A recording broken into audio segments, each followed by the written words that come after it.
This is Tom Doody, middle-aged American living in New Jersey near the Lincoln Tunnel. If you were to visit my website, you would type Howdy Doody into Google. You'll find the correct spelling of the famous puppet. You then combine Tom Doody in a Google search for my site. This is Slow TV. I have borrowed this idea from NRK Broadcasting National. This would be a national, probably the primary television station of Norway.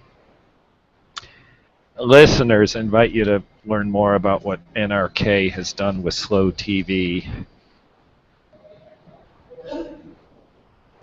This is maybe my third session of Slow TV.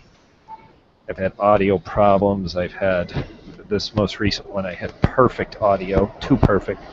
It was in Hoboken train station, and it was, this is some part art form, and it was too perfect for my preference.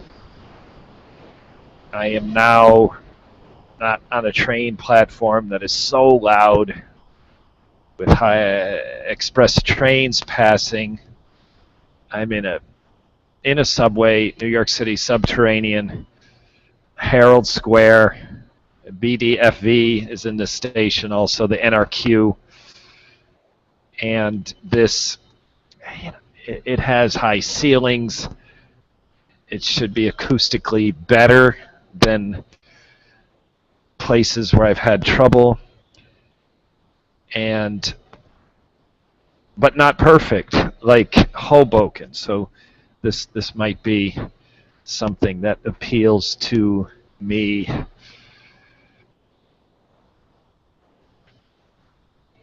It's an open invitation. I specifically invited Adam, and when I did, this is a first experience for me, when I did, it put him on my control panel, and I pre-approved his microphone. So in theory, he can join, and all of a sudden he'll be talking. Now, I also sent him an invitation via text and told him I'd be on for an hour. The listeners, this is an open invitation. If that is the type of arrangement you'd like, you'd be able to click in and talk. You are invited. And on Slow TV, I do have some other Google things. I can't be quite this tolerant on everything I do with a Google Hangout. But on Slow TV, I have complete open tolerance for misbehavior, foul language, and anonymous profiles.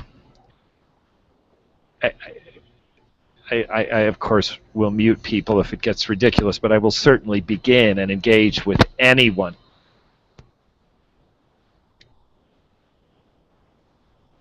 By request. Additional thinking about Slow TV is this idea, why does anyone listen to it? And although I've had my total number of live stream participants to date is 0. My minutes are not 0. So people are listening to this. And not 0 and not one person, but people, multiple people, and the minutes are not 2 and 3, but minutes are more lengthy. So the audience exists. And I think as I look at myself as a blogger and audience, the attention I've been able to attract and retain, it is an ego boost. It is, wow, I'm clever, I'm interesting, and Slow TV has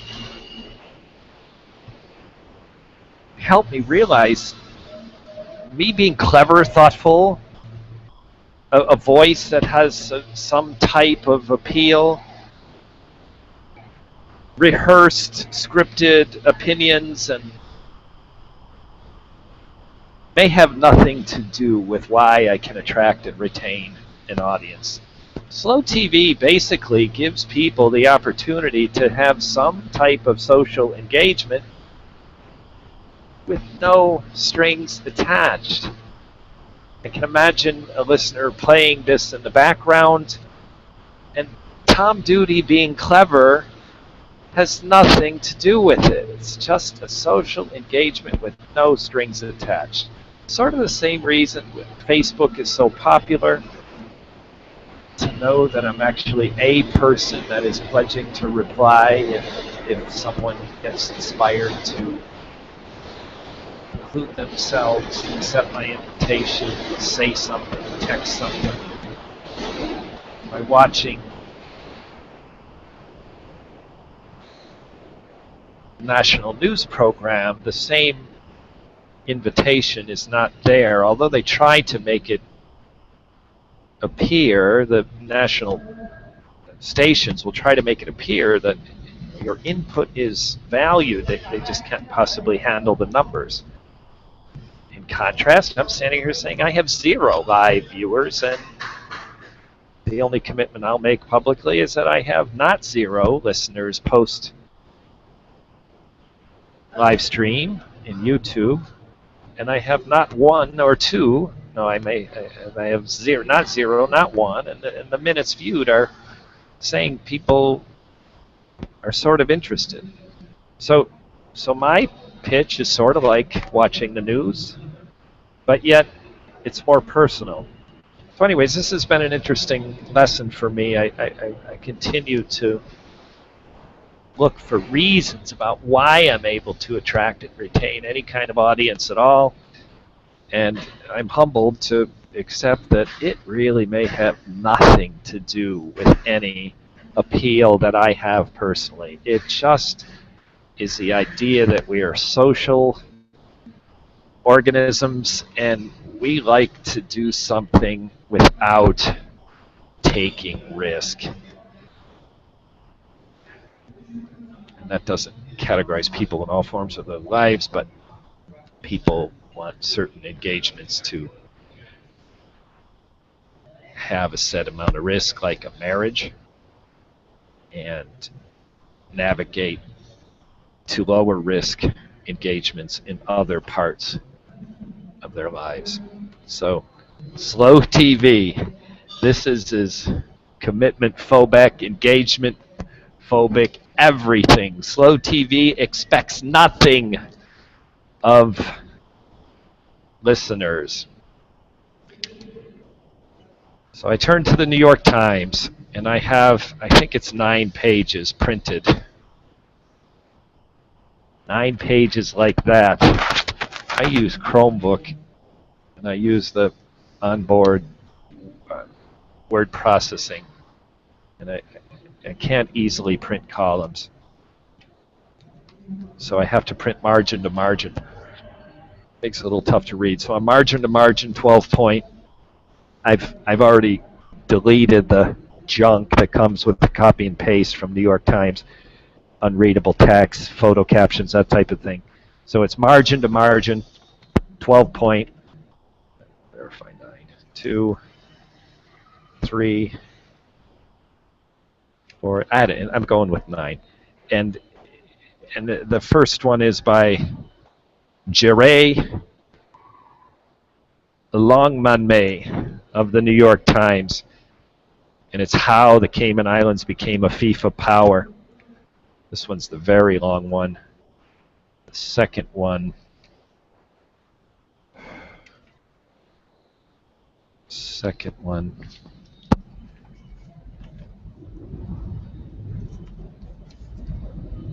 a little praise for Sepp Blatter. Very little. And that's a sports reporter.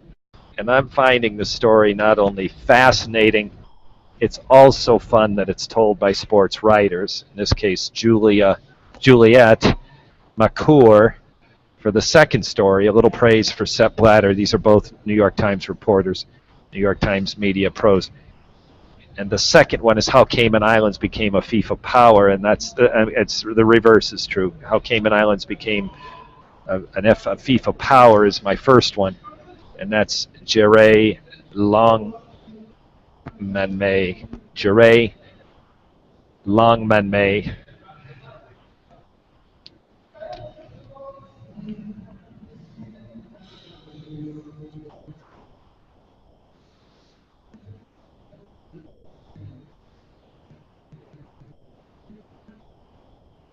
Now, listeners, in case my video fails again, I'm in New York City subterranean Herald Square.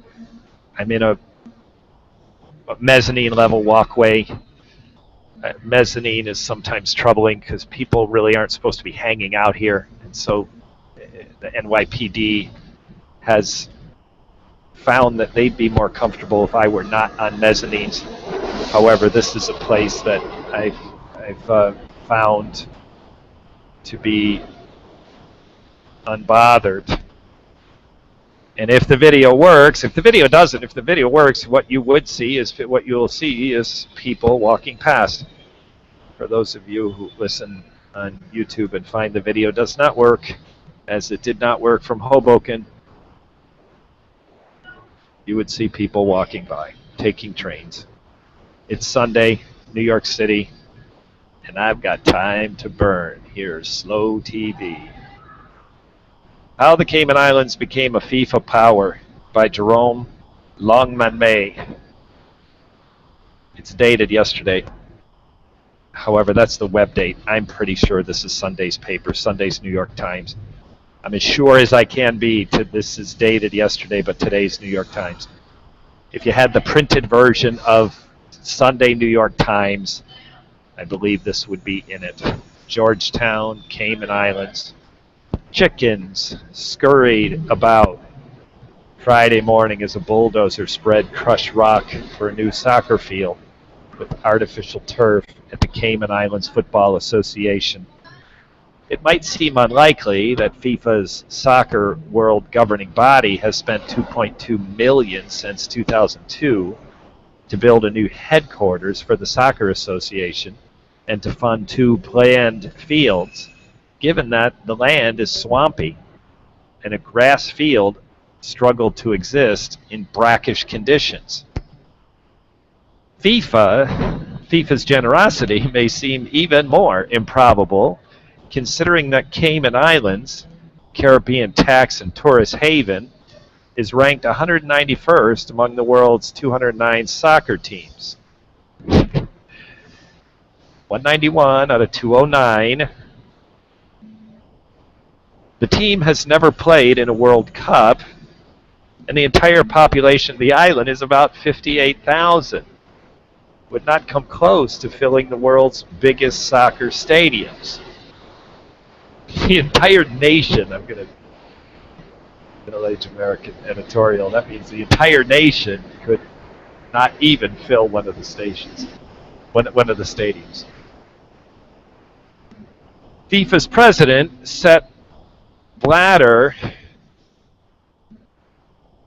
might, with the Japanese, that's a caption for a photo. Sepp Blatter spoke on Saturday. I thought I deleted that.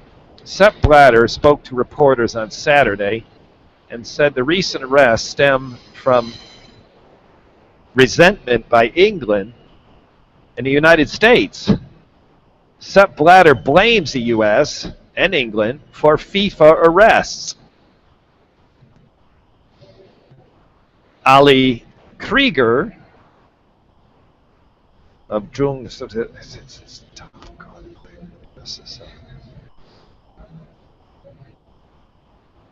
Loretta Lynch on Wednesday, my stammering was trying to read photo captions that I thought I had deleted.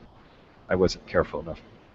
Loretta Lynch on Wednesday, her news conference made her the face of the United States government crackdown on some of the world's most influential soccer officials. FIFA charges instantly earned Loretta Lynch global recognition. Sepp Blatter was elected FIFA president in 1998. Interactive FIFA in the Blatter. Yet the field under construction illustrates one of the most complex ways in which the field. Now we're back to Cayman Islands.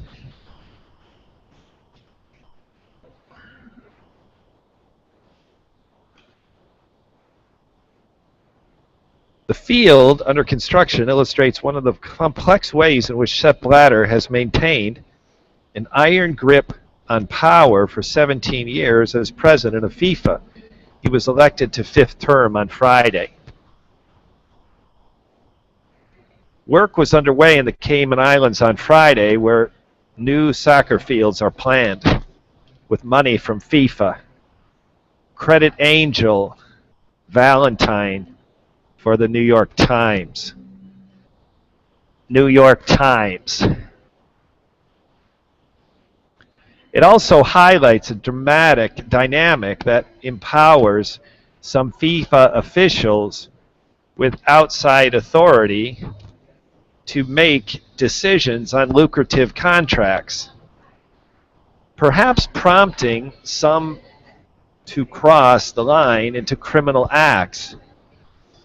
One powerful soccer official from the Caymans is accused of taking millions of dollars in bribes, some of which were diverted to building a pool for his private residence in Georgia. Under FIFA's system, even the smallest country has the same voting power as the biggest, and payments for FIFA for fields and other projects, perfectly legal and documented, help to ensure allegiance to Mr. Blatter, even as he faces withering criticism in the face of accusations of rampant corruption in international soccer. Listeners, I do hope my video's working. I've done everything I can, and if it doesn't, I really don't know what to do next. But some people just sprinted past, like Usain Bolt going for a train.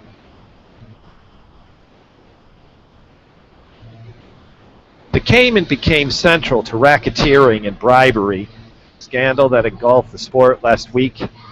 The official, Jeffrey Webb, longtime president of the Cayman Islands Football Association and the head of soccer's regional governing body of North America, Central America, and the Caribbean, known as CONCACAF,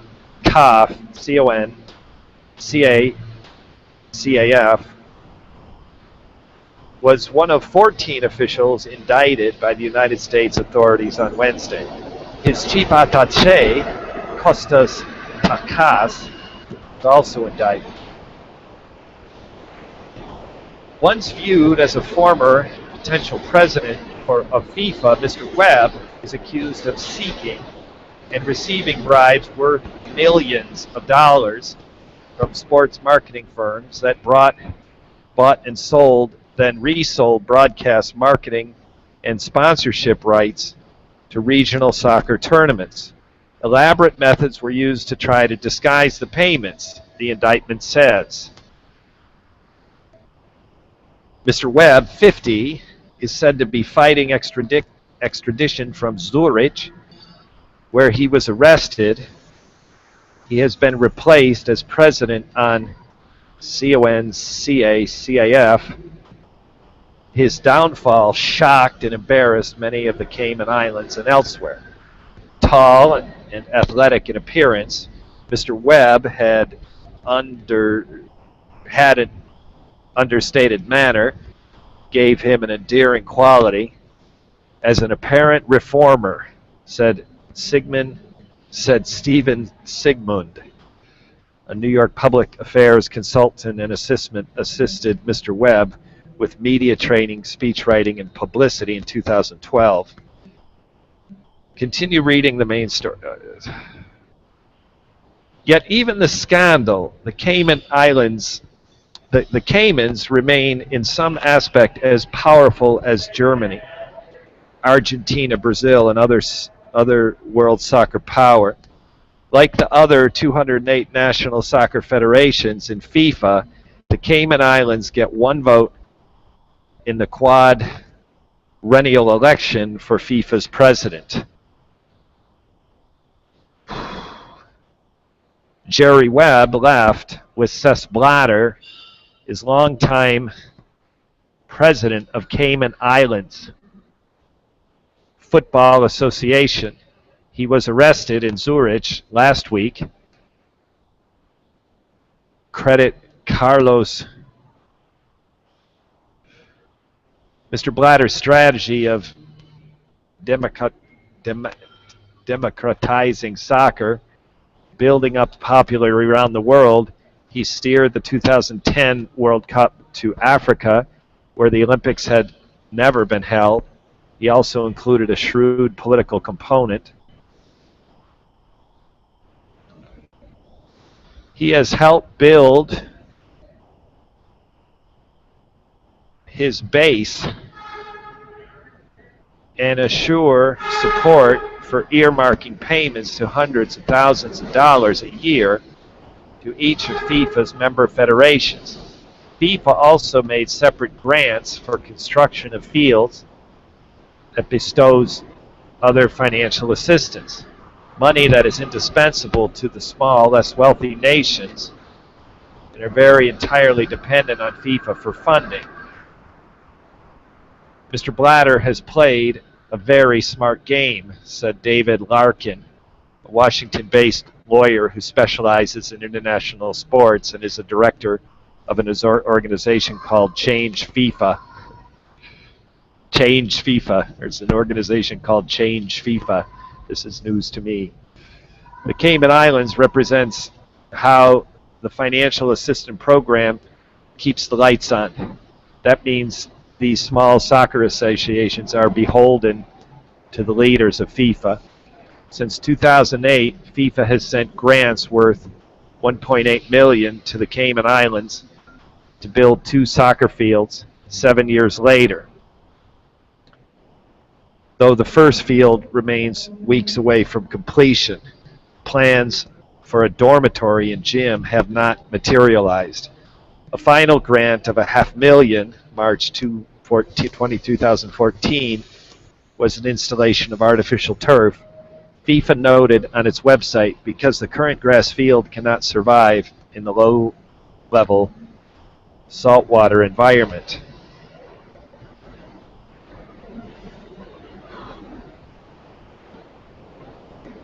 Since 2008, FIFA has sent grants worth $1.8 million to the Cayman Islands to build 2 soccer fields. The project was in part planned by Mr. Webb, and invigorated soccer in the Cayman Islands with state-of-the-art training center. And Mr. Blatt could hardly afford to ignore Mr. Webb, especially when Mr. Webb became the president of CONCACAF in May of 2012. In that position, Mr. Webb presided over a group of 35 FIFA member nations, about 17% of the total votes of FIFA's presidential election. In order to run voting blocks, you need someone to whip up your votes and keep everyone in line, Mr. Larkin said. It's classic pork barrel politics. In October 2013, Mr. Blatter attained a gala dinner at the Cayman Islands to celebrate Mr. Webb's election for president. As CONCACAF and his appointment to FIFA Executive Committee, he was clearly a rising star. Mr. Webb was named to FIFA's Finance Committee and appointed to lead a task force to combat racism in soccer. Even if it was only political flattery and a way to cement Mr. Webb's fealty in 2015, FIFA's president election, Mr. Blatter suggested at the gala that Mr. Webb might succeed him. Of course, Mr. Webb needs more experience in wielding power, Mr. Blatter said, cautioning, let him grow up. Mr. Webb, who also worked as a banker, said that he definitely would like to be president of FIFA one day, telling the BBC, It's about giving back. It's about serving the game. We know what lies in the future. Who knows what lies in the future? He was known to make fun of the extravagant CONCACAF headquarters in Trump Tower in Manhattan, where Chuck Blazer, a flamboyant general secretary of the organization, kept an aviary for his pet Macau. Note to readers, middle-aged American commenting, Blazer is a resident of New York City, living an extravagant lifestyle for years in this country. I think he's a foreign national. His immigration status in the U.S. is something that I have not come across. In 2000, like 2002 maybe? 2000, that would be too long ago. 2008 maybe? It was discovered that Mr. Blazer had never filed income tax, triggering an IRS investigation which ran concurrent with an FBI investigation, which apparently came to by chance. Mr. Blaze was in the crosshairs of the FBI and the IRS. And Mr. Blaze, those investigations started by chance. They were not an investigation of him, though he became the target of two independent, unrelated organizations of the United States government investigations. Blazer's in trouble. That was the end of Middle-Aged American editorial. Moving on.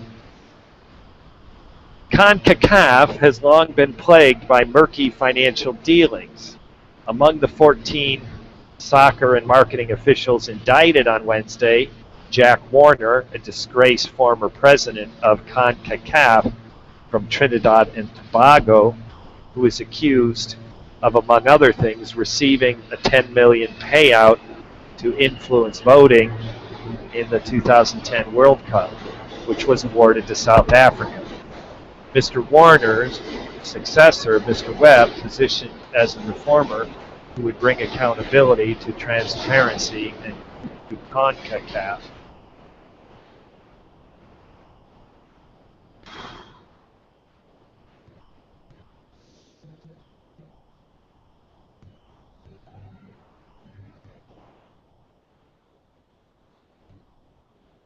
We must love the clouds and allow the sunshine in, Mr. Webb told reporters upon his election. Instead, the authorities said business continued as usual. About the time Mr. Webb was elected in May 2012, his indictment said he sought a $3 million bribe from Traffic Sports USA, a Miami-based sports marketing company that bought the broadcast and marketing rights to qualifying matches in the Caribbean for the 2018-2022 World Cups. The bribe was solicited through Takas, a longtime associate of Mr. Webb and a former general secretary of the Cayman Islands Football Association, the indictment says.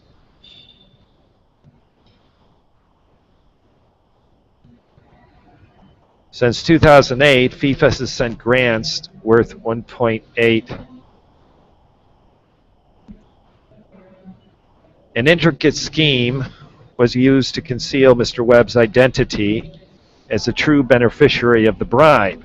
The authorities said part of the money was paid to the account of a contractor who built a pool for Mr. Webb at a residence in Loganville, Georgia. Note, Middle-Aged American editorial, I have been reading closely to try to find out how they move money, and this is closer than I've learned.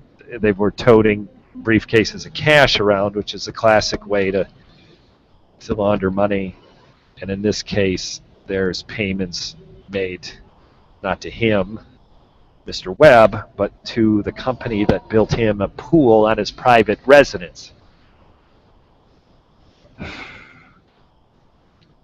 Bastard. End of editorial. Mr. Takis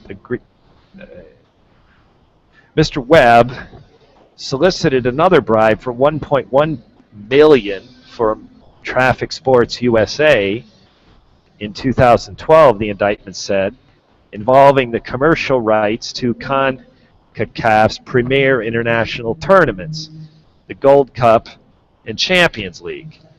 In an attempt to conceal the bribe, the authorities said a false invoice was used to make it appear as if the money were being paid to the Panamanian company that manufactured soccer uniforms and balls. $1.1 million of uniforms and balls. They could put uniforms on all the children in India. End of my editorial. In 2013, when Traffic Sports USA received a contract renewal worth $60 million for exclusive sponsorship rights to the Gold Cup and the CONCACAF Champions League, Mr. Webb sought yet another payout from the company, the indictment said.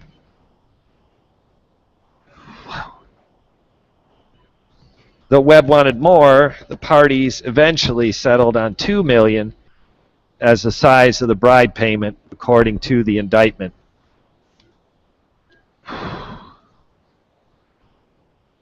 Eventually, some of those involved began expressing concern about the practice of paying bribes. At a meeting in Queens, March 2014, the indictment said Aaron Davidson, the president of Traffic Sports, wondered in a conversation that was apparently recorded, is it illegal? It is illegal within the big picture of things. A company that has worked in the industry for 30 years, is it bad? It is bad.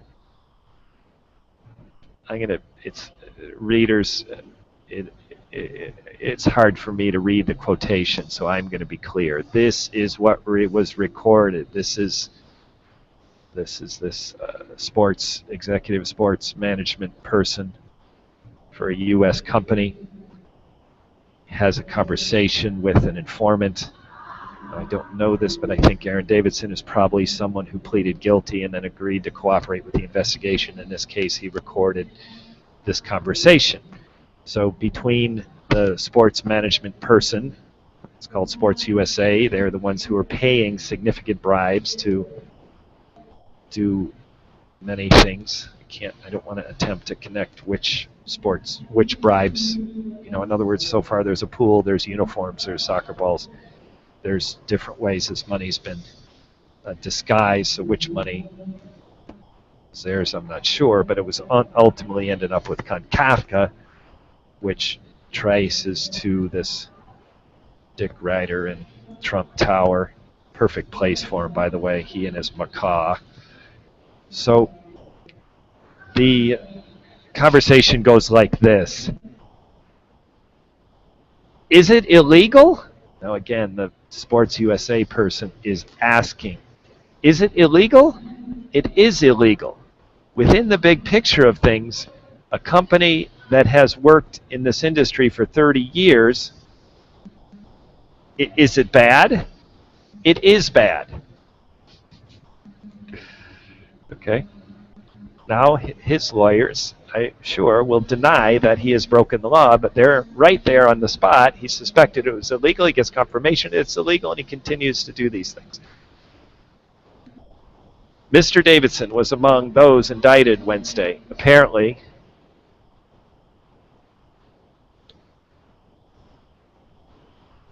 cancel that. Aaron Davidson is the perpetrator here, not the informant. Mr. Davidson was among those indicted Wednesday, apparently at the same March 2014 meeting, Mr. Davidson also raised the issue of bribe to be paid to Mr. Webb by another sports marketing company,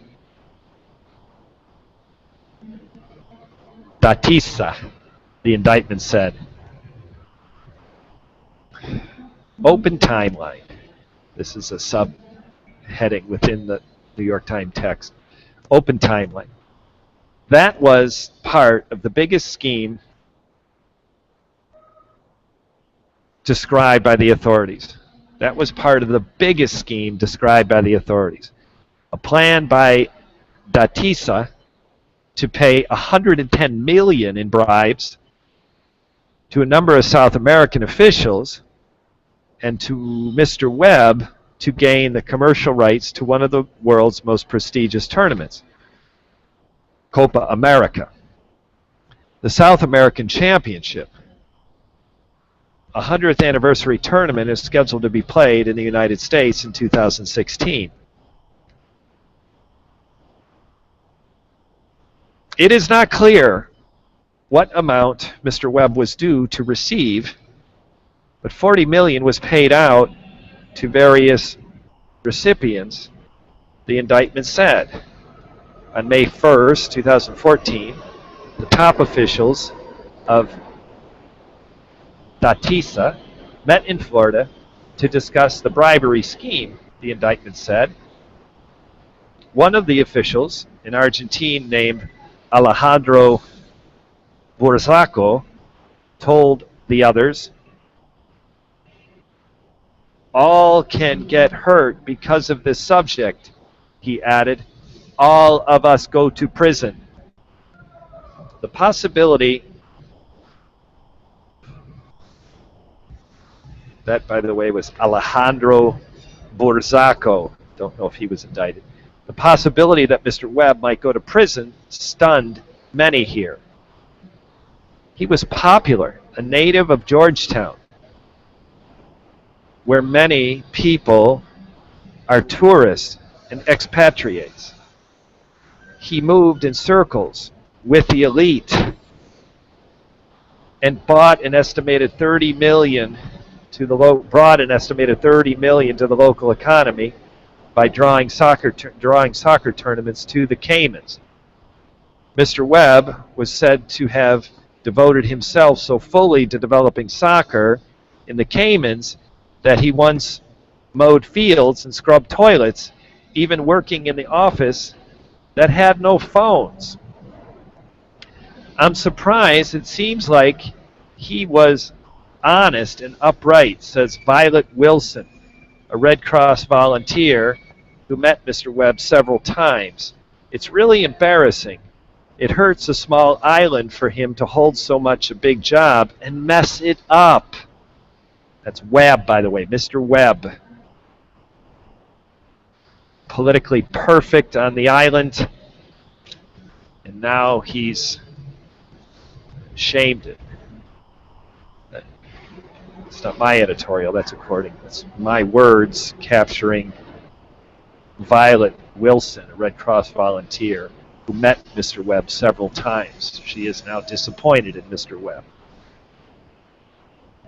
In this insular space, news of Mr. Webb's indictment brought silence as well as disbelief.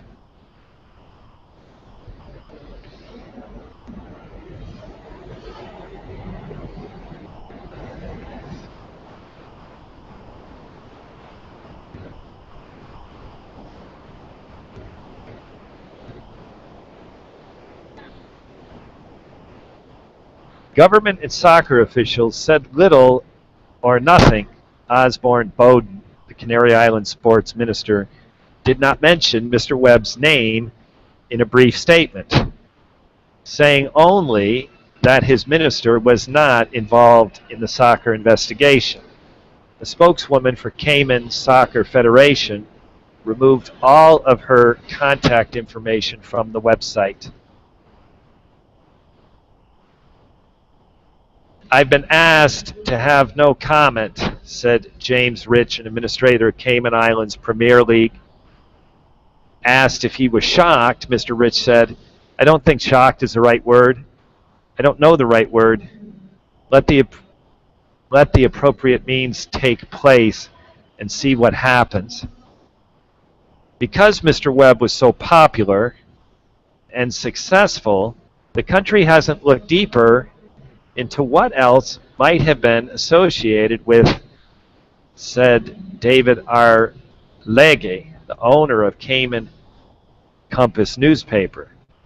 Now this story has broken internationally, that it changing overnight. Scrutiny is beginning in earnest of what other activities and who else might have been involved. That is the end. Listeners, this is Tom Doody, Middle-Aged American. That is the end of the first story that I'll read today.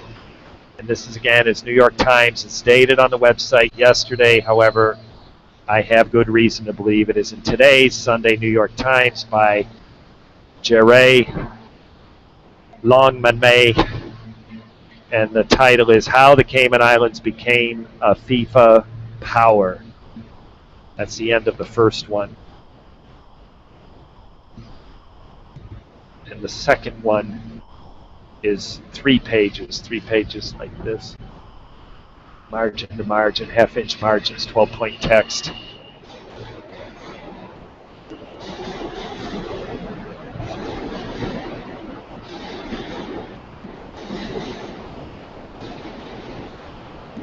New York Times, May 30th. I believe today's Sunday Times. A little praise for Sepp Blatter, very little. Now that Sepp Blatter won his 5th term as president of FIFA, defying all common sense that the leader of a corrupt sport should be ousted instead of rewarded, he can move on to the next big event on his calendar, the Women's World Cup.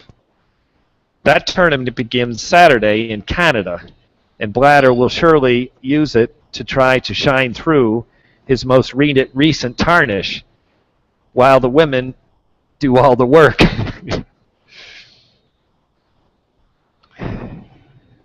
What else would you expect from a man who recently declared himself the godfather of FIFA women's soccer? The thing is painful, as it is to admit that there is some truth to Blatter's hyperbole. Like him or not, and most do not, he has shepherded the women's game to a place it might never have reached without him. New investments, new tournaments, new opportunities. His 17 years as FIFA president, Blatter has overseen an explosion of growth in the women's game. On his watch, the Women's World Cup has expanded from 12 teams to 16 teams to 24 this year. Mr. Blatter, with the American forward Alex Morgan in 2012, that's middle-aged American is talking now. That text was not part of the story. That must be associated with the photo caption. But this year's tournament will include 8 debutante nations, including Spain.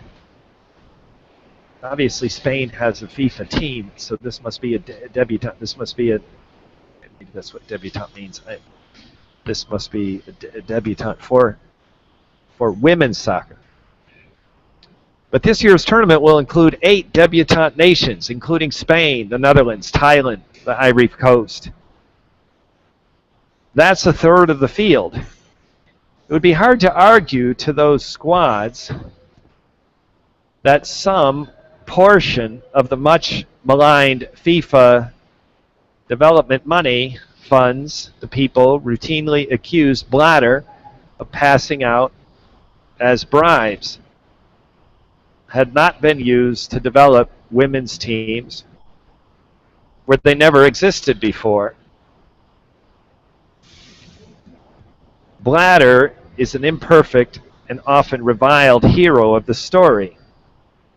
His list of cringeworthy, his list of cringeworthy sexist remarks is as long as his list of corruption scandals that have dotted the stain of his presidency. In one of his creepier comments, he suggested that women's players market themselves better by wearing tighter shorts because female players are pretty. And in recent years, he has twice been unable to identify a candidate for FIFA Women's Player of the Year. The Brazilian star, Marta, and United States striker, Alex Morgan, at the very ceremony where the award was presented.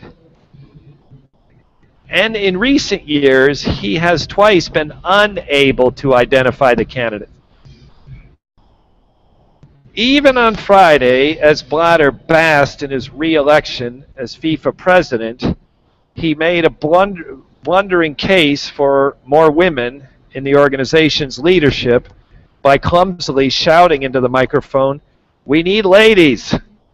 And once again, if you could just find a way to ignore the message and the fumble delivery, you'd have to admit the sentiment was right. Blatter did not invent women's soccer, of course. FIFA had crowned 2 champions before his first election, so FIFA president, 1998, and it surely would have thrived in the United States and other countries without him. But there are many places where it still needs a helping hand, and for years, Blatter has been one providing it.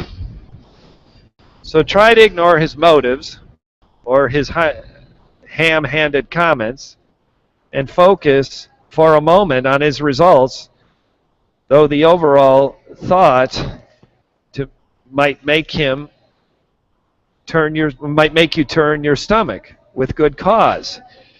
2007, when Germany walloped Argentina 11-0 in the opening game of the year's Women's World Cup, Blatter did not say he regretted building the field. He said he wanted to make the event even bigger.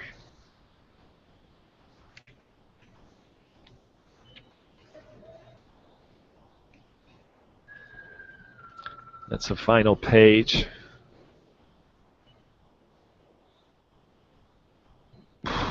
Blatter also oversaw the induction of Women's World Cups, and women all over the world have enjoyed the benefits. A World Championship of Players under 20 began in 2002. Another for under 17 was inaugurated. Still, it's understandably hard for top players to heap even grudging praise on a benefactor with such a checkered reputation.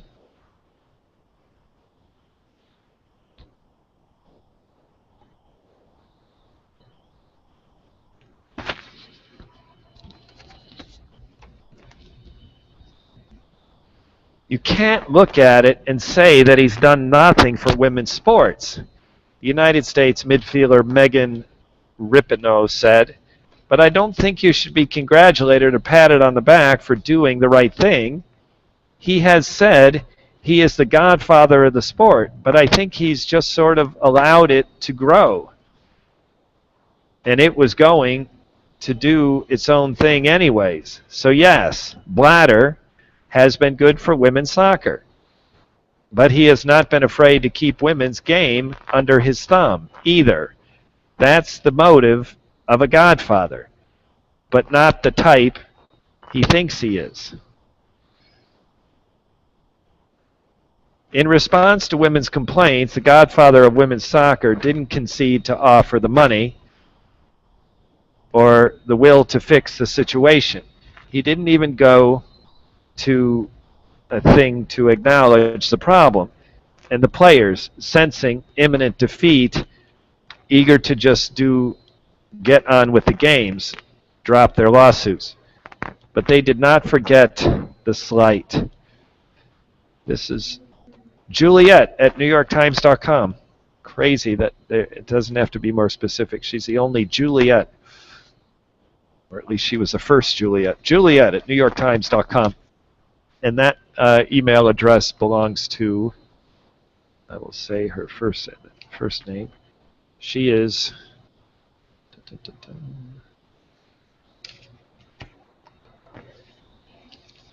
she is Juliet. She is Juliet something.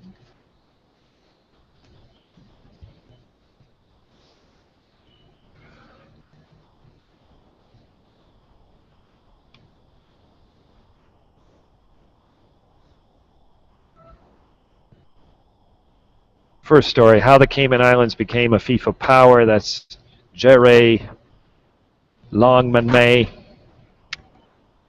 New York Times, either today or yesterday. Yesterday on the web, today in print.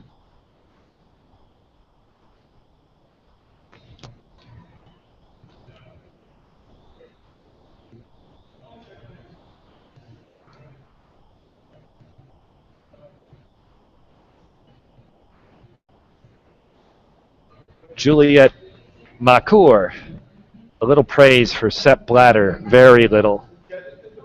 Now, Juliet, this is my first experience with her writing. It's uncommon for me to read sports. I like the style of sports writing. I wish some of that freedom that Juliet shows here in her editorial would spread into news other than sports, because I think it's fun to read. It's got a level of casual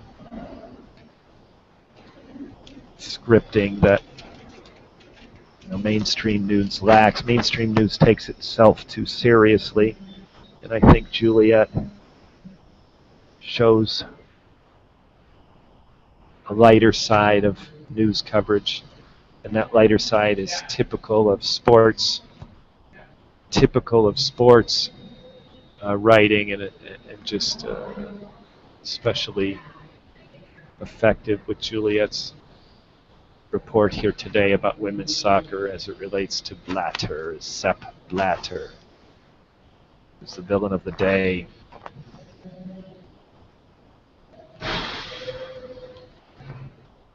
The villain of the day is Blazer, by the way, since I'm in New York City, and he seems to bring,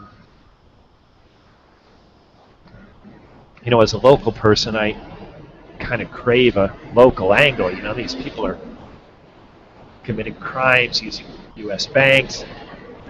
Where are they? They're not around. They got arrested in Zurich.